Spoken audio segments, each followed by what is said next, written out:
वीरता का भंडार। वल्लभ भाई पटेल नाम कहलाता था सरदार।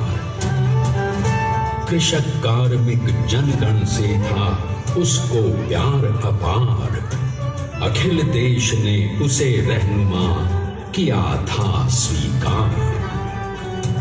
गांधी बापू का शिष्य, सत्य अहिंसा का अवतार, किंतु एक भारत करने को धर लेता हथियार। लौह पुरुष संबोधन था वो लोहे की दीवार। तेज पुंज तुम, शक्तिपीठ तुम, बल का सागर अपरंपार। ऋणी देश का नम्र नमन, तुम स्वीकारो सम्मान।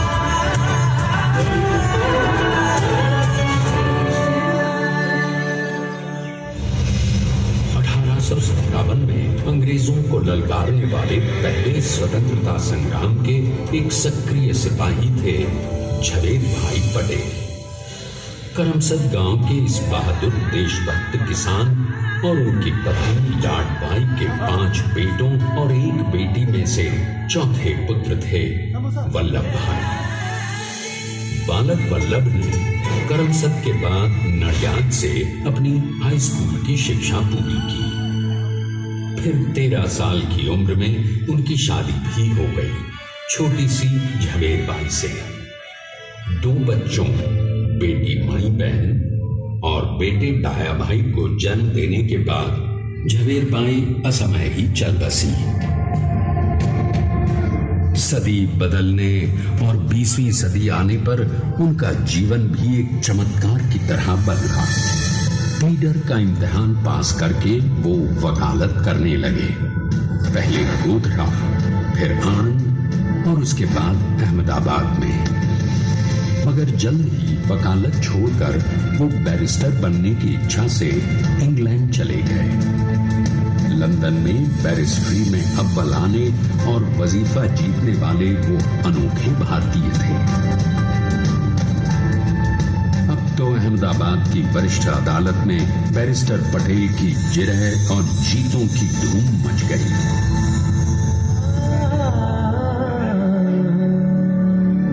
तभी एक युग पुरुष ने वल्लभ भाई के जीवन की धारा ही बदल दी। दक्षिण अफ्रीका में सत्याग्रह के अहिंसक अस्त्र से गोरे शासकों को सबक सिखाकर भारत वापस आए बैरिस्टर मोहनदास करमचंद गांधी से मिलकर वल्लभ भाई ने अपने कुछ बरसों से सीखे विदेशी व्यवहार और संस्कार हमेशा के लिए त्याग दिए और अब वो अपने खेड़ा के किसानों को हक दिलाने के लिए बापू के साथ आंदोलन में कूद पड़े।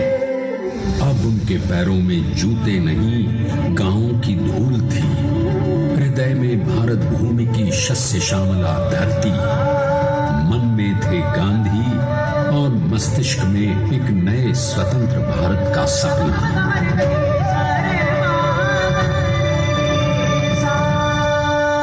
तभी बारडोली के मजबूर मजलूम किसानों की यातना का समाचार उनके पास पहुंचा। तुरंत वल्लभ भाई वहां पहुंचे और यूं शुरू हुआ भारत का सबसे बड़ा और सफल किसान आंदोलन बारडोली। वल्लभ भाई ने बारडोली के 87,000 किसानों को ऐसा अटल अडिग अचल मनोबल दिया कि अंग्रेजी सरकार हिल गई और 1 बरस के बाद उनका लगान माफ कर दिया गया। अब तो पूरे देश में लोग वल्लभ भाई के नाम की कस्में खाने लगे। स्वयं महात्मा गांधी ने कहा, अब वल्लभ भाई मेरे शिष्य या साथी नहीं, सारे देश के सरदार हैं और देश को मिल गया एक अनोखा असरदार सरदार।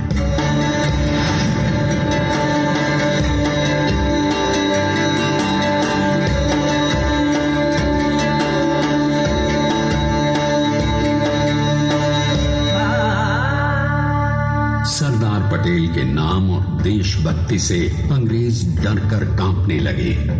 1930 के नमक सत्याग्रह और दांडी कूच में वो बापू से भी पहले गिरफ्तार किए गए। तो सन 1932 में फिर उन्हें बापू के साथ ही जेल में 2 सालों के लिए डाल दिया गया।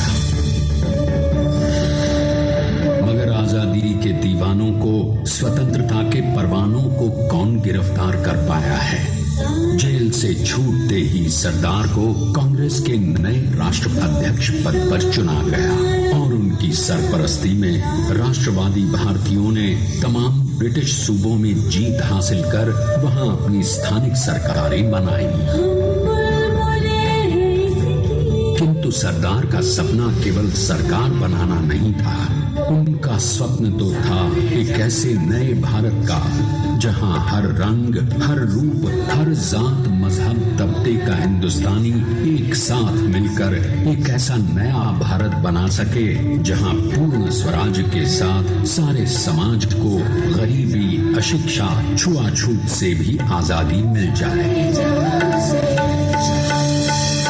इसकी पहली रणनीति थी भारत को अंग्रेजों की गुलामी से आजादी, ताकि भारत के लोगों की अपनी सरकार सबके साथ और सबके विकास के लिए काम कर सके।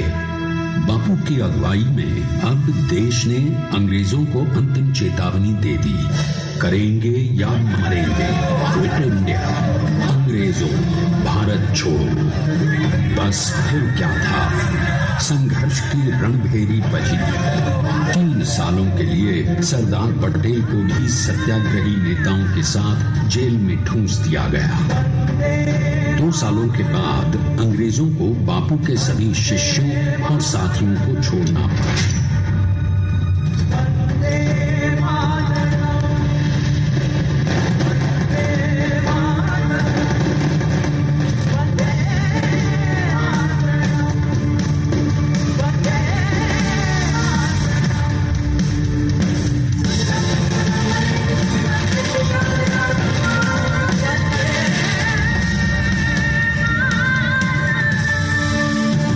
स्वतंत्रता के स्वप्न के सच होने के साथ अब सरदार पर कई एक नई जिम्मेदारियां थीं।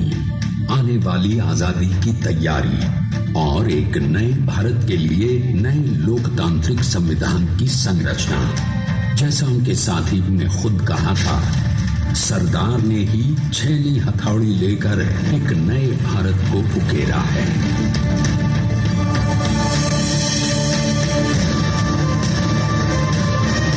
स्वाधीनता तो प्राप्त हुई, लेकिन खंडित भारत में भी उठते विभाजनवादी अंधकार को अभी दूर करना था। जब देश के खंड खंड होने का भय उत्पन्न होने लगा, तो सरदार ने निर्भय होकर खुद अपनी केंद्र सरकार और साथियों को भी चुनौती दे डाली और जम्मू कश्मीर को बचाने के लिए सारे देश का आकाश वायुयानों से भर गया।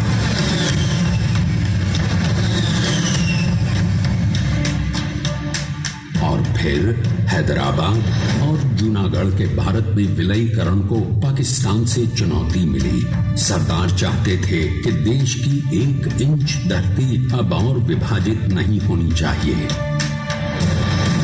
नए भारत को एक करने के लिए समझा बुझाकर, मना कर 565 रियासतों को सरदार ने अपनी सूझबूझ, सदाशयता, संबल से एक नए स्वतंत्र भारत का अभिन्न अंग बना दिया।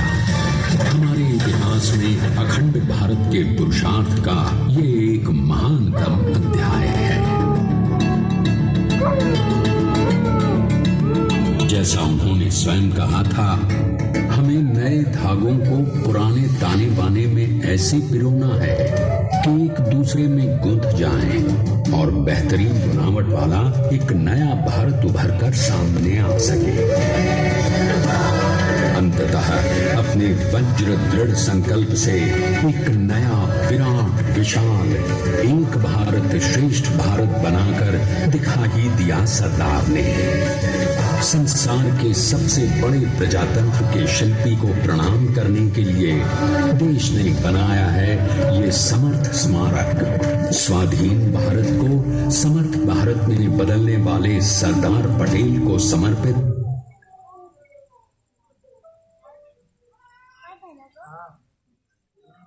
में बनी विश्व की इस विशालतम प्रतिमा के सामने आकर सारी दुनिया जैसे स्वयं ही नतमस्तक हो जाती है।